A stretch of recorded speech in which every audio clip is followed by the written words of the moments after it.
Bastrop, Texas is well known for its rich history, natural beauty, and an authentic vibe that you just can't find anywhere else. The city of Bastrop is proud to bring you Overheard at City Hall, a podcast aimed at bringing you, our community, inside the walls of City Hall to get to know the hardworking men and women of the city of Bastrop who wake up every day to serve you, our citizens. Join us as we discuss the many topics that on any given day may be overheard at City Hall. Hey Bastrop, I'm Bastrop City Manager Paul Hofmann, and you're tuning in to our next episode of Overheard at City Hall. And for this episode, we'll be visiting with Bastrop Fire Chief Andres Rosales. How are you, Chief? Good, sir. How are you? And we're going to talk a little bit about all the really interesting stuff going on with the Bastrop Fire Department right now. But first, Andres, tell us a little bit about your time with the city. You've had an interesting career with the city of Bastrop.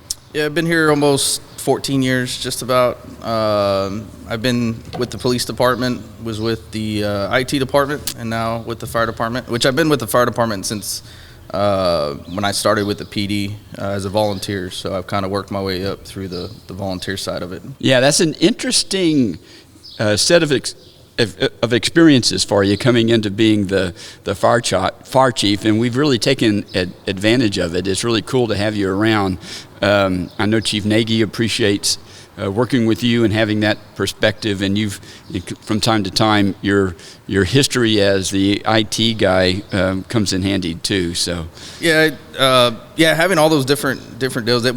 But then again, it's too many hats. So yeah, right, don't know which one to put on sometimes. So. Well, and that's still kind of an issue with you. I mean, your role as fire chief in and of itself still has a lot of hats, and we might want to talk about that a little bit.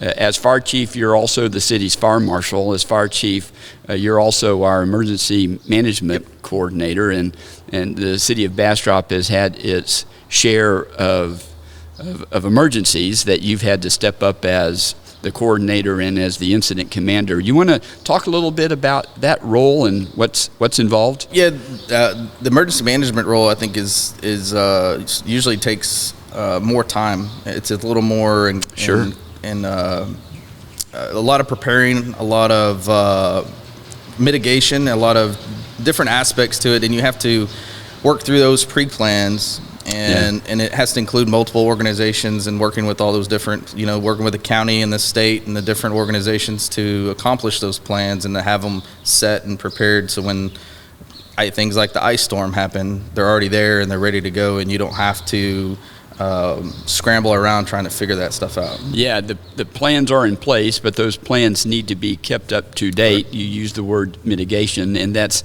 not something the city of Bastrop does in a vacuum. There's a lot of other jurisdictions at the county level. There's emergency service districts, all who have a role to play, and just internally within the city, the fire department, the public works department, the police department all have a role to play, and training and preparation is a big part of that, and part of your responsibility as the coordinator is to make sure everybody's trained. Correct.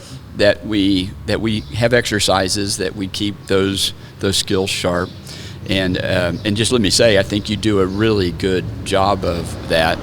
And then your responsibilities as fire marshal, what does that entail? Well, so the fire marshal is another part of it that includes it's kind of the same sort of thing, preparing and planning and making sure people mitigate their safety hazards that are within their buildings or the commercial part of the buildings. Right. And so making sure that when you go to a restaurant or you go to Lowe's or you go to any business within the city limits that you have an expectation of being safe within that structure if a fire was to happen, being able to exit or doing any of those, just being safe inside. And so that expectation is kind of there because every city does it, and so that's part of our role is making sure that is accomplished. Every city does it. Every city has the responsibility for it. I'm not sure every city keeps up with it as well as they should, and there's a lot of work involved in that, with just the annual inspections and the communication necessary with property owners. And in a community like Bastrop that's growing as much as we are, the fire marshal has a really important role to play with reviewing those development plans and inspecting new construction, and that's a big workload issue as well for So you're taking care team. of the new stuff coming in, and as well as got to take care of the old stuff. So it's taking care of what's already existing, and then making sure what's new is also following the same requirements. Yeah, and I think that's a good lead into a discussion I'd like to have with you about the history of the Bastrop Fire Department and the extent to which that's been a predominantly volunteer-run organization. Talk a little bit about your volunteers. I mean, we're transitioning into more of a paid staff environment, but you still rely on your volunteers. I'd say the paid staff is more of a supplement to the volunteers. So the volunteers are still highly important. We still utilize them. We train. We spend a lot of time with the volunteers. Yeah. We put a lot of investment into our volunteers, and so they're highly important to us. I mean, during the day, there's only 4 paid staff on during the day. And so the volunteers supplement those 4 guys. And so if we have a fire, minimum staffing is 17 people on a single story fire. And so the volunteers supplement that, as well as we talked a little bit about our mutual aid partners, as well as some of our partners that are surrounding us, some of the ESDs or other cities that surround us coming to our help. But the volunteers do the majority of helping us on calls, coming in on their, when they're off work, or at the middle of the night when they got to work at 8 a.m. the next morning. And so they're super important to us. We're always recruiting, and you don't have to have any experience. You can come in, no experience, and we'll help you get there through processes and training, and we pay for it. The city pays for all of it. The only thing we don't pay for is you having to take off from work, but we'll pay for your travel, your training, your accommodations while you're there, and so that's important for a lot of the guys. But I don't think we could do it. We definitely couldn't do it without the volunteers. And it's just really is a wonderful group of people who are in it because they love the community. Most of them are from here, and there are a lot of families that are involved in the volunteers. And there's no pay, so they're doing it for free out of the and we give them a little bit of reimbursement for fuel, those kind of things, but there's no pay whatsoever. And it's a time commitment even when they're not responding to a call. I mean, you've got your every Thursday evening you're doing something. You're training, you're eating. I mean, there's a little bit of social and fun involved too, which we try to mix it up to keep them involved and to keep the families involved, because without the families portion with the volunteer, when you get them involved, it's easier for that volunteer to continue to participate. If they're not involved, and things struggle at home or things like that, and so we try to get the family involved so they understand really what they do and what it takes to be a volunteer. And that it's important that we lay that groundwork for a discussion about moving to a more a paid staff, which is a significant investment from the community and the city council. So, and you made reference to this. So, this year, for the first time, we have, in addition to you, who's paid, and your deputy, Chief DeArmit, who's paid. Now we have 6 paid professional firefighters, and they work 3 shifts, so at any time when they're able to be here, you've got 2 paid professional firefighters in town ready to respond at any time. I think there's truly no difference between the paid staff and the volunteers. They're essentially the same level of training, same level. They provide the same level of service. The difference is the response times. So that's the big difference. They're here. They're on the truck. They're dedicated to the truck. They don't get to go home. They're sleeping here. I mean, talk a little bit about what the shifts are. So the shifts are 48 48-hour shifts. So they come on at 9 a.m. on Monday, and they get off on Wednesday at 9 a.m. And so they're here for 48 hours at a time. They're home for 4 days, and then they come back. So there's 3 shifts of 2. So 3 shifts of 2 people, and they're here. So the response time we get out is not having the volunteer having to drive to the station, go get the truck, then drive to the call. And so you've added 10, 15 minutes already to the call. And so they're sleeping at the station, they cook at the station, they're there at the station. And so you go to 4 to 6 minute response time versus a 10 to 15 minute, maybe 20 minute response time. Right.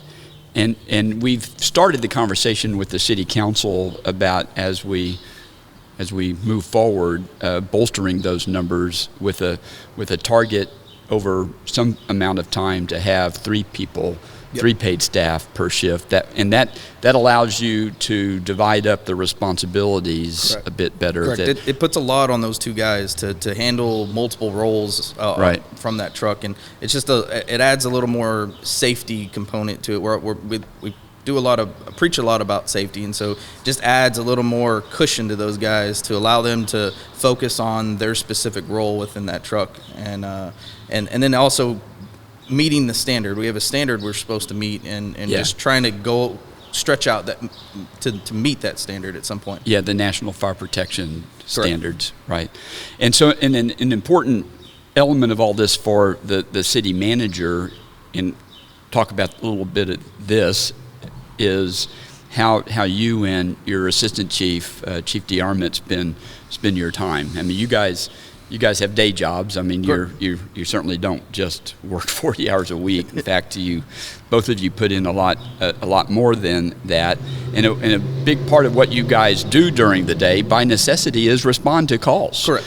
And it's important that we move away from that, especially for your role as the fire chief. And it's a growing community. We got a lot of growth going on.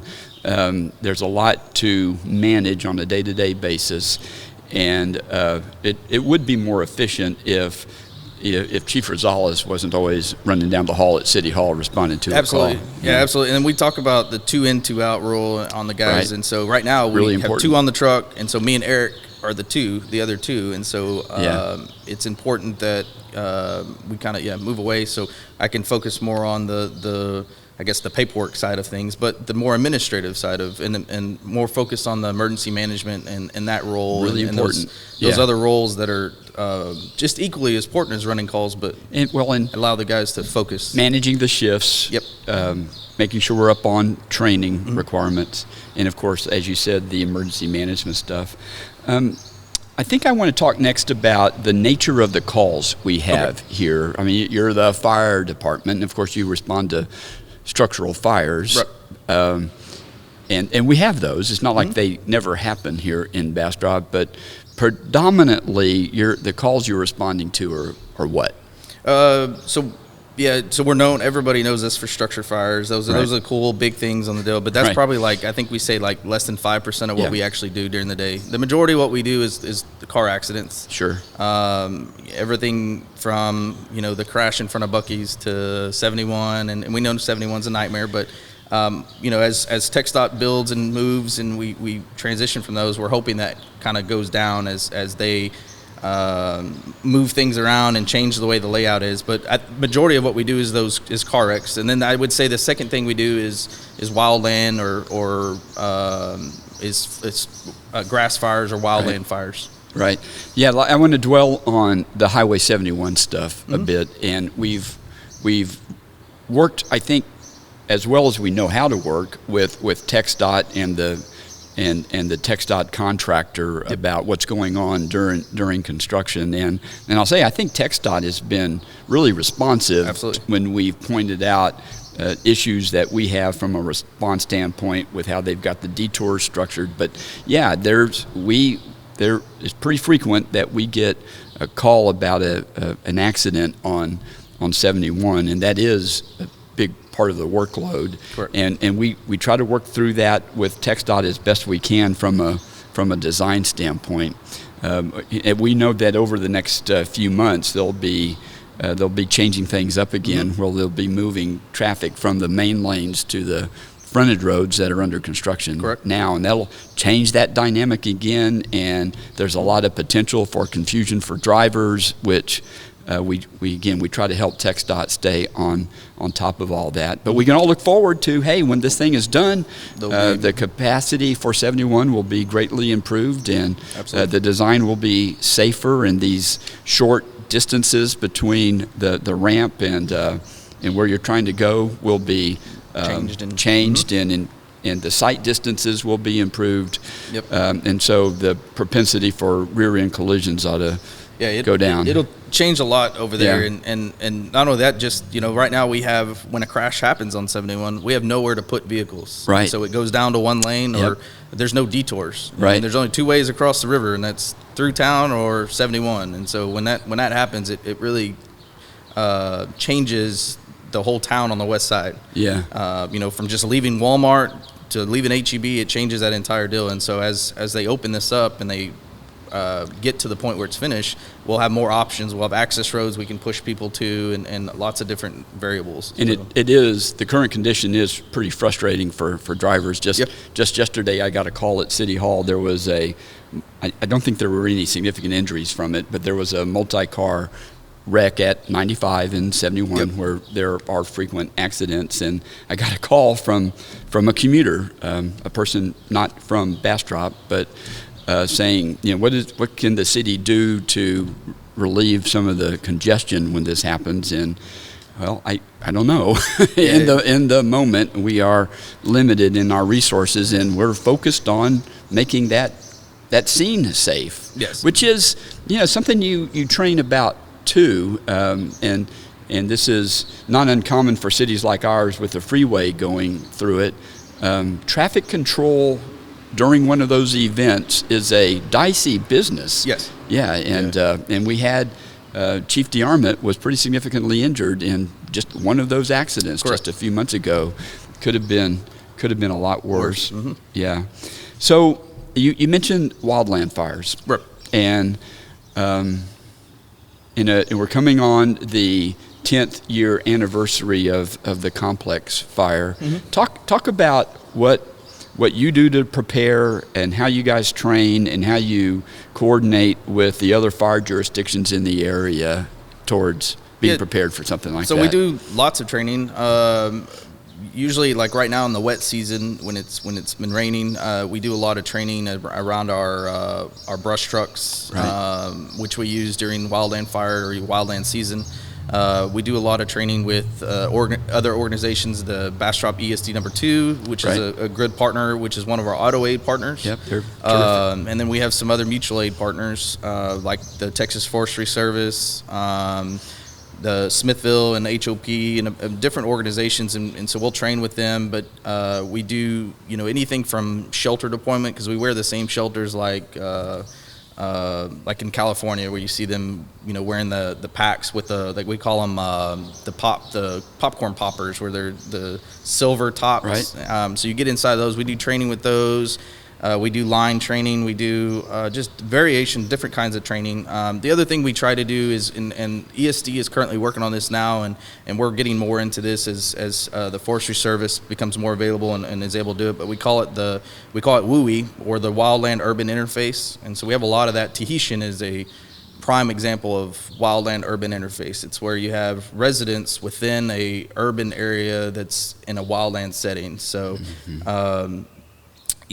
We talk about defensible space and protecting that space, and having trees cut back away from your roof lines, clearing out debris, taking away loose brush that's on the ground, but creating a space for us around your structure so that when we do show up and we have those type of fires, we're able to. It makes it safer for us, and it makes it easier for us to save property. And we saw a lot of that during the Castle Way fire. That was actually pretty fascinating for me. I have experience with emergencies and emergency management, but admittedly not so much with major forest fires. And I was actually pretty fascinated with how all those jurisdictions responded to that 50-acre fire. And then we were a bit concerned during that event, given the dry conditions and the wind direction, about what that could become. Yeah. And one of the things you said to me during that, or right after it, was,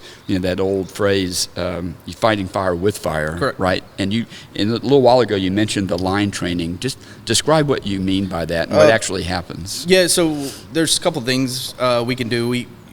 Sometimes what we'll do is we cut line by hand. So we'll come in and sometimes with a dozer. We may come in with a dozer and the Forest Service will bring the dozer in, and they just widen a line, and that line could be 5 foot to 10, 15, sometimes 20 foot wide, and they just basically clearing out, remove the vegetation, removing the fuels. So we remove fuels so that the fire has a place to stop and die down, and it allows us to catch it, to get up to it. We've used very little water on wildland fires.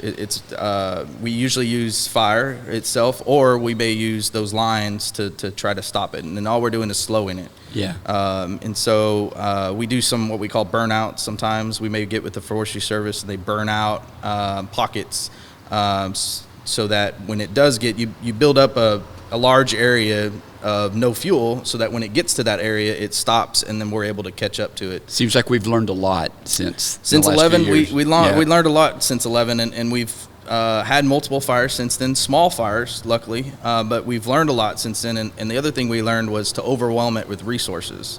So we send a lot of trucks to it, a lot of resources to it, and then we try to get on top of it quickly so that we can make a better outcome.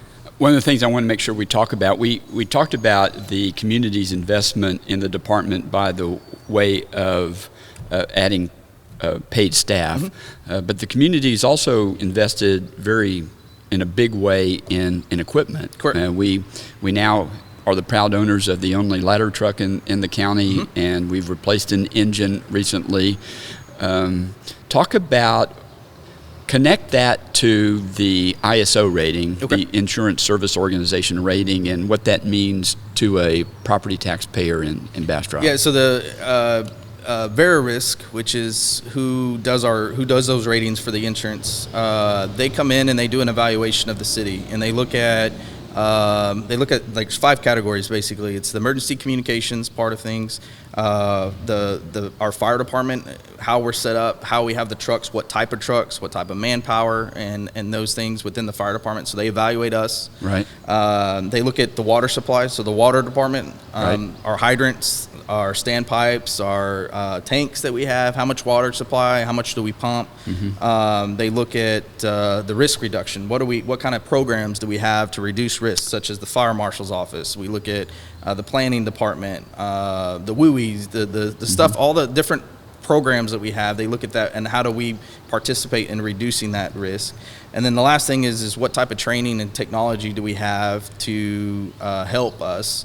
And then, some of the other things are like station placements, the number of apparatus, the number of people you have on staff. Staffing levels, the type of equipment. Yeah. And so they look at all of that and they give you a rating based off of that information, and that they're here for weeks or months looking at all that information, and they give you a rating.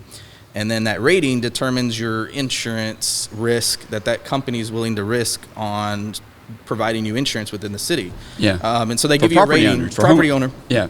They give you a rating from 1 to 10. 10 being the worst and 1 being the highest you can be. And currently we moved from a 4. We've been a 4 for probably the last 10 years. We moved from a 4 to a 3 this year. Congratulations. Yes. That's really great. Yeah, it's a huge, it doesn't sound like a lot, one number, but it's a lot. It's a big deal. And a 2's in sight. And a 2's in sight. We're going to be working with them. We've identified some weaknesses that we are able to change over the next year, and that we can bring up and go to a 2. Yeah, so that's pretty important stuff for a community with some historically significant structures and a growing community, and just to keep up with all of that.